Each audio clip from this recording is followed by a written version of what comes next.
We are not in the business of representing a cause. We're not filing class actions. We're not challenging the system. We're not making political statements. All we're doing is representing individual clients. That's our mission. We don't care if you're a Democrat or Republican, liberal, conservative. Our mission is to represent a mother and a child or an unaccompanied child and get them into the system and represent them to the best of our ability.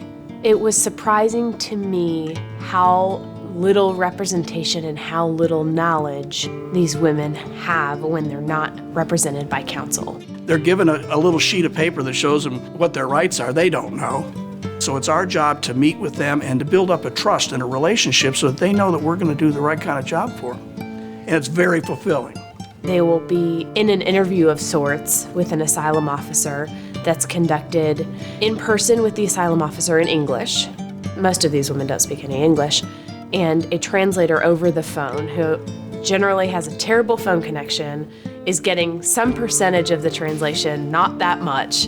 And then at the end of the interview, the asylum officer will summarize the conversation in English.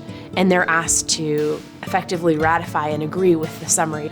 That shouldn't happen, and they're so underrepresented that they don't know any better and don't know that they have rights, that they should be able to have those conversations in the language that they understand.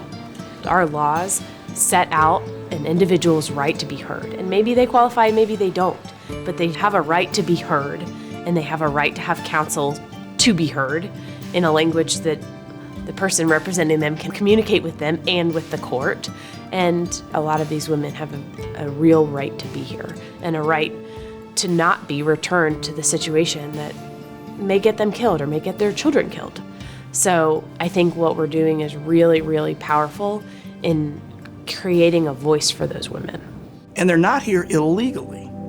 I make the distinction between people who sneak into the country and don't report themselves. These people surrender at the border, and they are legal to the extent that they want to get into the legal system. The law that's in place has been in place for a long time, and that's the law that permits foreigners to come in and seek asylum. So the law is on the books. The rule of law in some of these countries is not what you would expect from any country that's civilized. There is no police authority or government authority that can protect them from some of these issues. They're really just on their own. And we don't look at them as children. We look at them almost as criminals, as though they're doing something illegal, and they're not. And that's not what our country is about. It's about really allowing people to come to our country and make a better life for themselves, particularly when they're being persecuted in their country or the circumstances in their country are horrific, and our country can make a difference.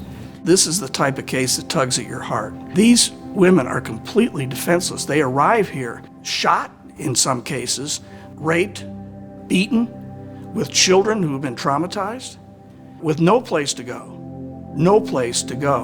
but America. Who better to help them than lawyers? They need lawyers. Shouldn't we welcome that? We try to make some of these countries democratic, and they don't have an existing system like we have. We have faith in our judicial system. We're the United States, That's why we have the Statute of Liberty. My relatives came over from Ireland. They weren't doing so good over there. They didn't do so good when they first got here because they need not apply for jobs. But eventually, they became useful citizens. So this is just part of being America.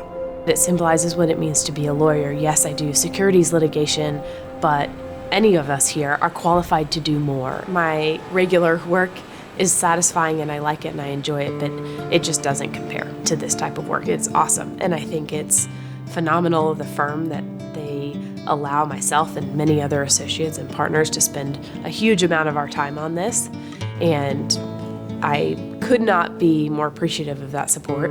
It's gratifying to be able to help, even just the tiniest bit. When I went to a hearing in North Carolina with one of the firm's clients and her 2 children, they were clamoring to get out of the car, elbowing each other, pouring out of the car, to race across the parking lot to be the first one to be able to give me a hug when I got there.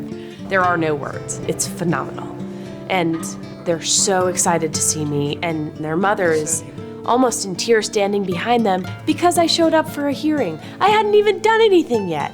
It is absolutely beyond words. And I think that I've learned a lot of skills through this process that really help my other work.